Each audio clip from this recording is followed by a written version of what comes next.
Boa tarde.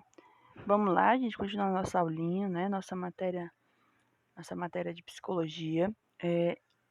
Hoje de manhã a gente falou sobre os conceitos de psicologia, né? Para a gente entender mais ou menos o que é tratado dentro dessa disciplina. Agora a gente vai conhecer algumas teorias psicológicas atuais, né? Então nós temos aqui algumas abordagens teóricas da psicologia. Então, essas abordagens, elas são a base teórica utilizada pelos psicólogos na hora de desenvolver o seu trabalho, né? Então, nós temos os psicólogos, que são profissionais, né, que atuam dentro da psicologia, e eles utilizam, né, eles conseguem avaliar o cliente, o paciente, através dessas abordagens. Então, existem várias escolas, existem abordagens psicológicas diferentes, né? E aí a gente pode citar algumas, né? Como, por exemplo, o behaviorismo, né? Que é a psicologia comportamental. Então, essa abordagem, ela também é conhecida como o comportamentalismo, né? Então, ele é baseado nas noções de comportamento, apresenta uma técnica oposta, né, a outras abordagens, e ao lado da psicanálise, né, de Gestalt, que a gente vai já falar sobre ele, o behaviorismo é tido como uma das principais abordagens da psicologia contemporânea. O foco da psicologia comportamental, ela é um comportamento do indivíduo em análise, né? Então esse método, gente, ele vai se basear principalmente na observação da forma como as pessoas se comportam, né, mediante a eventos que acontecem no cotidiano. São descartadas algumas vertentes introspectivas e filosóficas, das pessoas, como por exemplo a consciência e sentimentos, por exemplo, né? E essa abordagem, ela é voltada somente para o comportamento. Então, é, de acordo com o estímulo, né, estímulo e resposta, que é essa abordagem. Então, ele estuda o indivíduo dentro de um ambiente onde ele recebe o estímulo e vai observar a resposta, né? Todo mundo tem, hoje a gente é estimulado a alguma coisa, seja para uma raiva, para alguma emoção, para algum comportamento, né? E a gente vai gerar uma resposta. Essas abordagens, gente, elas são voltadas, né, de acordo com Sigmund Freud, tá? Freud, ele foi um psicanalista na época, muito famoso, e ele consegue avaliar, né, o foco de Freud com essa abordagem de behaviorismo, tem como foco a análise inconsciente do humano como um meio para conseguir compreender alguns processos mentais da pessoa, né? E, inclusive, ele acredita que essas abordagens é conhecida como teoria da alma.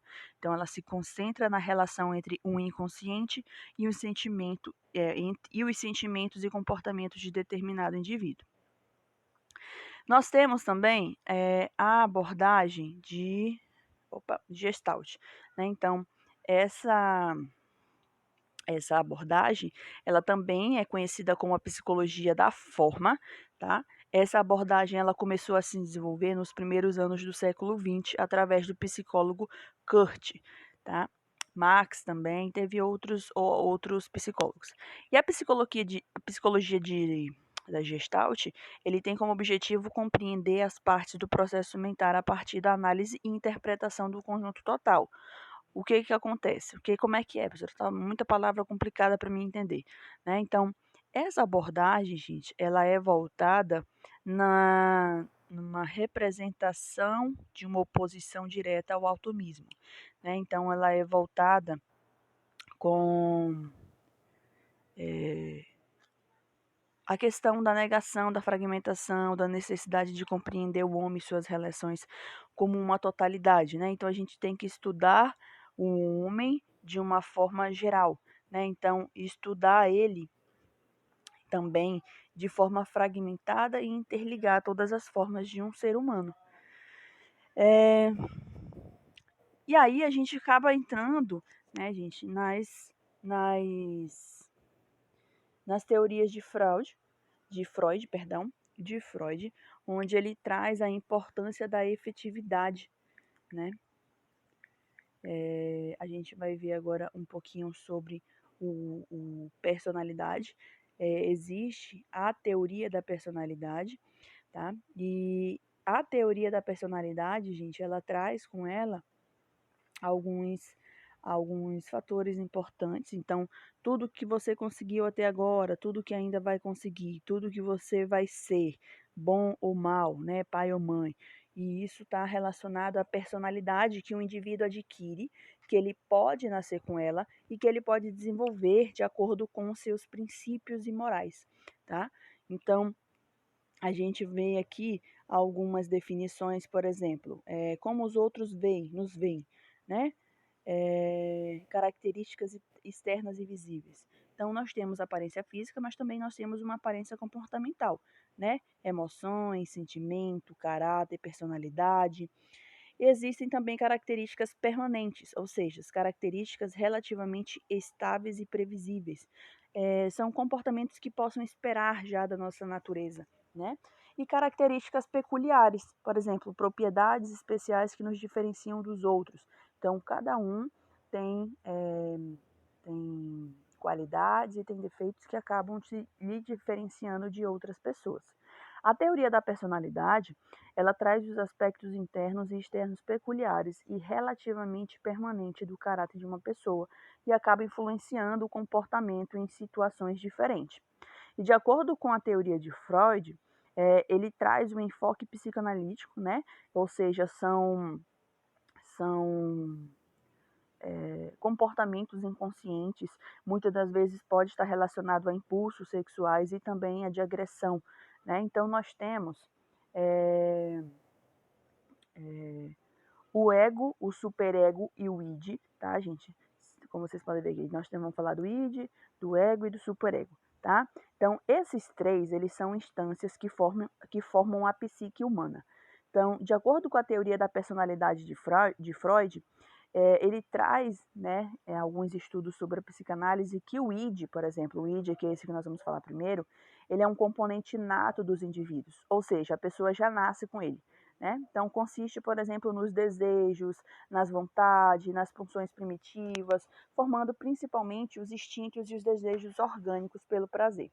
Então, o id, ele desenvolve outras partes que compõem a personalidade humana, que aí a gente acaba citando o ego e o superego. Né? O ego, ele ele surge, na verdade, a partir da interação do ser humano com a sua realidade, adequando seus instintos primitivos, de acordo com o id, né? Porque o id são personalidades que a gente já nasce com ela. E o ego é uma personalidade que a gente adquire no ambiente em que a gente vive, né? Também chamado de princípio da realidade. Então, vai ser um mecanismo responsável pelo equilíbrio da psique. Ele procura regular os impulsos do id, ao mesmo tempo que tenta satisfazê-lo de menos imedialista e mais realista. Né? E graças ao ego, gente, a pessoa consegue manter a sanidade da sua personalidade. O ego começa a se desenvolver já nos primeiros anos de vida de um indivíduo. Então, a partir lá de uma determinada faixa etária, a criança ela já tem a sua personalidade, características, né? Então, ela acaba sabendo o que é certo, o que é o que é errado, e ele vai procurar fazer o que ele acha melhor, o que ele gosta de fazer. E aí entra o superego, né? O superego, ele se desenvolve a partir do ego. Então, ele vai consistir na representação dos ideais e valores morais e culturais do indivíduo. Ou seja, vamos ter vontade de fazer algo, mas a gente sabe que é errado, né? Então, a gente traz ali o superego como um conselheiro. Então, ele acaba vindo, né, para a gente através da moral, das ideias, das proibições que a gente acredita que são errados, dos limites e da autoridade, né? Então, por exemplo, existem coisas que nós temos vontade de fazer e que nós não fazemos, né? Por quê? Porque é errado, porque não pode devido a algumas proibições, né? Enfim, então isso é o superego, né? E de acordo com Freud, gente, o superego ele começa a se desenvolver a partir do quinto ano de vida da criança, né? Do indivíduo. É quando ele tem contato com a sociedade. Como que ele tem contato com a sociedade? Um ambiente muito comum, por exemplo, é a escola. Quando a criança começa a ir à escola, ela começa a conhecer outras pessoas, outros costumes, valores, morais, né? Então ele começa ali, a partir do seu 5º ano de idade, a aprender as relações sociais e passam a ser melhor interpretadas pelos seres humanos, tá? Então, em suma, o id, o ego e o superego são os 3 componentes da formação da personalidade de uma pessoa, né. Então são as representações da impulsividade. O id é aquela personalidade em que eu faço, eu quero, né, e a gente já normalmente já nasce com isso. O ego, ele vem com aquele objetivo de mensurar, de limitar, né. "Opa, não posso, será que eu posso? Isso aqui é certo, isso aqui é errado?". E o superego vem para te ensinar, né, que certas coisas são erradas e que certas coisas são boas e que você pode realizar, né. Então são personalidades que a gente desenvolve ao longo da nossa vida, e isso começa lá desde o momento em que a gente nasce, né. E outra coisa, a gente não poderia deixar de falar também, né, professora, é radiologia, para que saber disso? É importante porque vocês vão lidar com pessoas, né, e aí vocês precisam, conhecer algumas teorias em relação ao comportamento, né, porque, o comportamento humano, gente, é incrível, né, e dependendo dos valores, da cultura dessa pessoa, ela vai se comportar de forma diferente. Então a gente precisa entender algumas coisas, né, a gente precisa entender além do físico, a gente também precisa entender a mente, né, como funciona a mente de uma pessoa. Então, Freud, o pai da psicanálise, ele propôs na sua teoria, a teoria do desenvolvimento psicossexual na infância. E eles são divididos em 5 fases. Nós temos a fase oral, a fase anal, a fálico, a latência e a genital. Essas 5 são as 5 famosas fases de Freud. E cada estágio ele vai representar uma fixação do libido, traduzida através de impulsos ou até mesmo de instintos sexuais de uma área diferente do corpo. Então, a fase oral, né? Na fase oral, nós temos aqui que inicia mais ou menos lá do seu 0 a 1 ano de idade. Nessa fase, é o primeiro estágio do desenvolvimento da personalidade. A libido, gente, é centrada na boca, né? Então, o que que acontece? O bebê, tudo que ele pega, ele leva para a boca, não é? Por quê? Porque isso é uma forma de ele descobrir o mundo, de novos prazeres, né? E normalmente ele inicia-se pela boca, como por exemplo a sucção, a mordida e até a amamentação, né? Que inclusive deveria ser o primeiro contato, né, do alimento do bebê. E é incrível, nós mulheres, né, que já são mães, normalmente o bebê que mama, ele quer saber da mãe, né? Quando deita no colo, ele já vai virando a boquinha para mamar. Então, é um estágio realmente do desenvolvimento humano, né? A gente chama de personalidade oral, né? Então, as crianças normalmente têm o costume de levar tudo à boca para eles descobrirem novas coisas, né? Que mais? Então, aqui como exemplo, né? Comer, beijar, fumar, otimismo, e isso traz o otimismo e a independência fora do comum, né? Eh, a fase anal. A fase anal, ela inicia por volta dos 2 a 4 anos aproximadamente, né? E segundo Freud, nesta fase, o libido se concentra no ânus, ou seja, a criança sente, né, garante o prazer em defecar. Pois é, então assim, como é que é? Como assim, né? A criança, gente, agora ela está plenamente consciente do que é uma pessoa por si só e que seus desejos podem colocá-la em conflito com a demanda do mundo exterior, né? Então, Freud acreditava que esse tipo de conflito tende a surgir no treinamento do uso do vaso sanitário, por exemplo, no qual os adultos impõem restrições, né, quanto a onde a criança pode defecar, e a natureza desse primeiro conflito com a autoridade pode determinar o futuro relacionamento da criança. Incrível, né? Esses autores aí associar a mente com a personalidade, com o comportamento dela futuramente.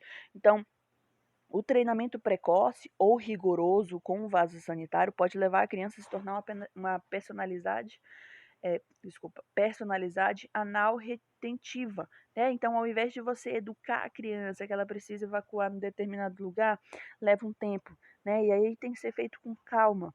E aí a criança, o que que acontece? Ela vai fazer o contrário do que você está ensinando, né? Ela vai fazer o contrário. Então, ela vai segurar, ela vai tentar reter, ou ela vai fazer nas calças, né? Então, tudo isso está relacionado ao prazer de segurar as fezes quando criança. A mãe, então, né, acaba insistindo que a criança se livre de modo adequado, colocando no vaso sanitário, enfim. Mas aí, até que a criança perceba este conceito, eh, perceba que esse conceito não é tão tolo quanto parece, né? Aí ele acaba evoluindo para a chamada personalidade anal expulsiva, né? Que é quando, por outro lado, já passou por um regime liberal de treinamento do banheiro durante o estágio anal e na fase adulta, né? A pessoa ela consegue desejar compartilhar as coisas, elas gostam de doar as coisas em essências, não, são coisas assim que é, a mente, né, a questão do desenvolvimento de uma criança pode interferir na fase adulta, né?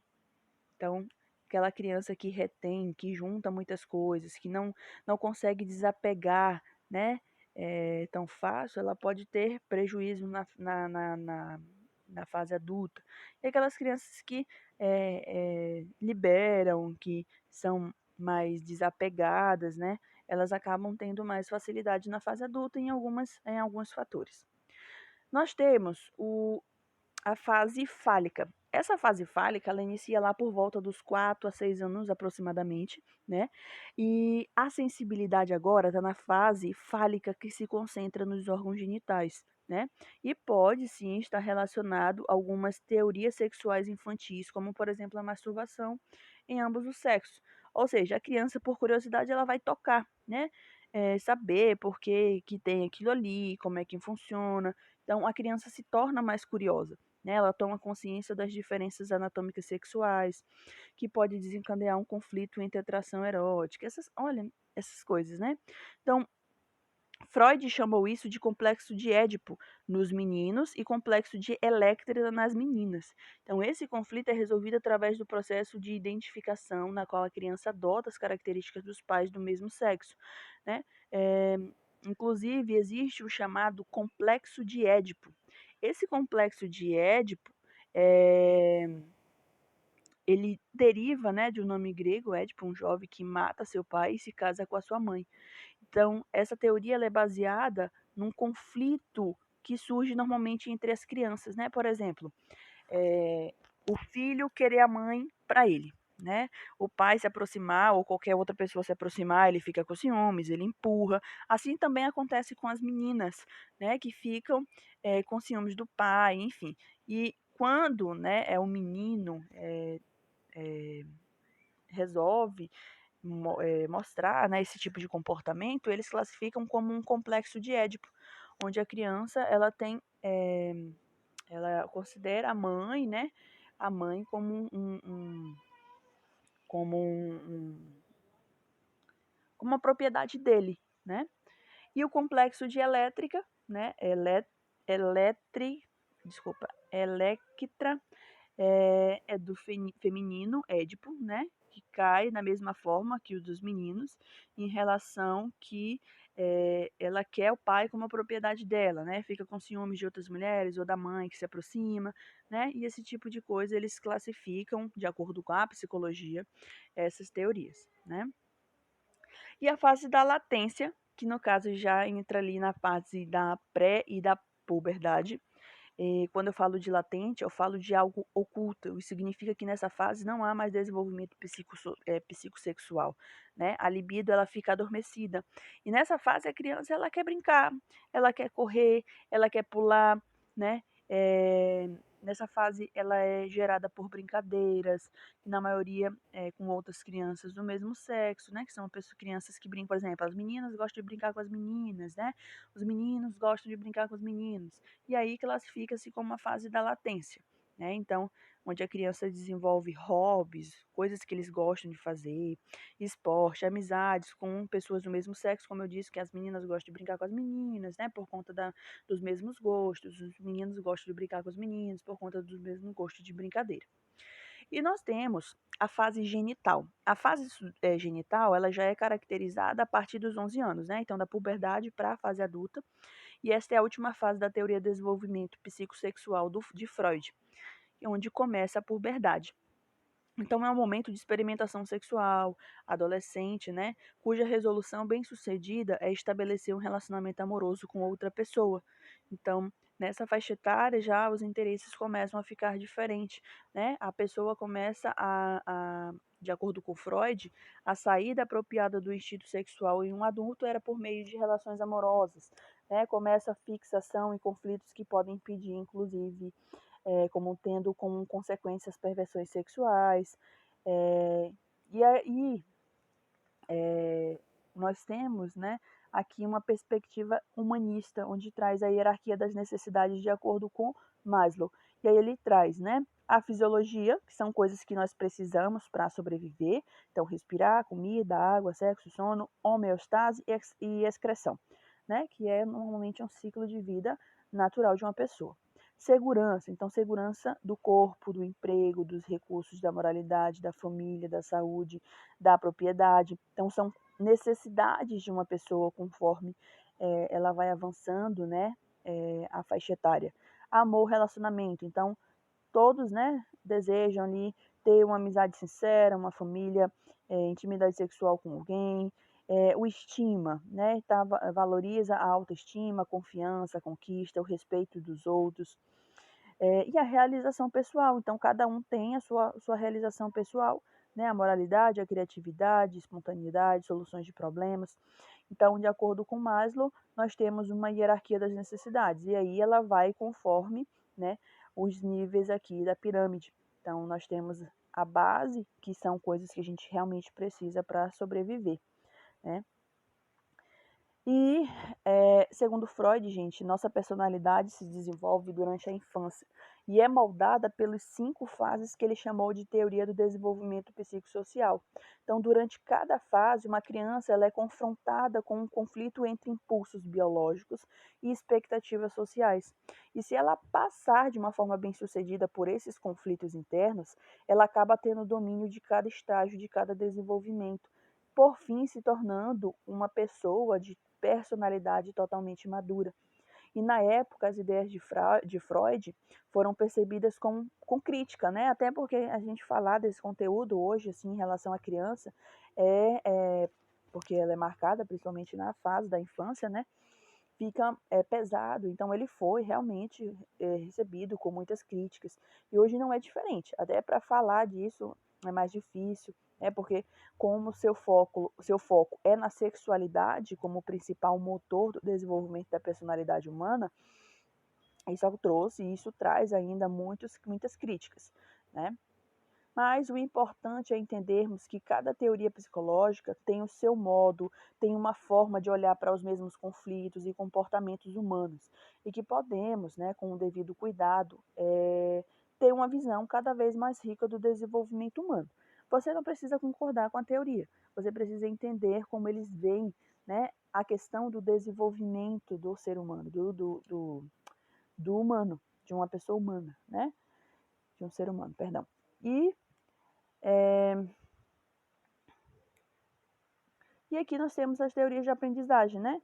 Skinner acredita que é possível controlar através da manipulação do ambiente.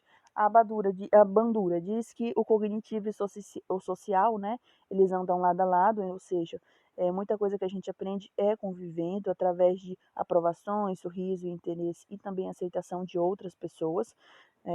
E o Ruther, né, acredita na ideia de expectativa, ou seja, as mesmas situações influenciam mesmas situações, influências diferentes, né? Então, algumas situações podem ter respostas diferentes dependendo do indivíduo, dependendo do tempo e por aí vai, né?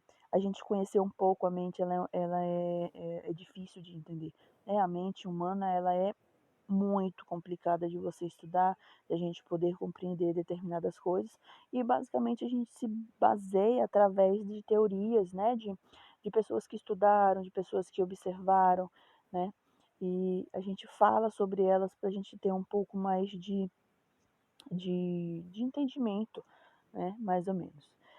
Então, pessoal, a aula da tarde foi dado o conteúdo, né? Então, até o próximo sábado e fiquem com Deus.